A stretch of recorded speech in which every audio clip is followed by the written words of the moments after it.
মার্কিন president Donald Trump Colombia ও কিউবার সরকারের বিরুদ্ধে কঠোর হুঁশিয়ারি দিয়েছেন। রোববার রাতে এয়ারফোর্স ওয়ান সাংবাদিকদের সঙ্গে আলাপকালে তিনি কলম্বিয়ার প্রেসিডেন্ট গুস্তাভো পেত্রোকে সরাসরি আক্রমণ করে বলেন, দেশটিতে একজন অসুস্থ ব্যক্তি শাসন চালাচ্ছেন, যিনি যুক্তরাষ্ট্রে কোকেন সরবরাহে জড়িত।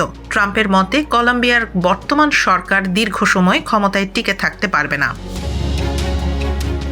এছাড়া কিউবার ভবিষ্যৎ নিয়েও তিনি মন্তব্য করেন, বলেন দেশটি পতনের মুখে রয়েছে এবং সরাসরি সামরিক হস্তক্ষেপের প্রয়োজন নাও হতে পারে। তার মতে ভেনেজুয়েলার ওপর যুক্তরাষ্ট্রের প্রভাব বৃদ্ধির কারণে কিউবার সরকার টিকে থাকা প্রায় অসম্ভব হয়ে পড়েছে।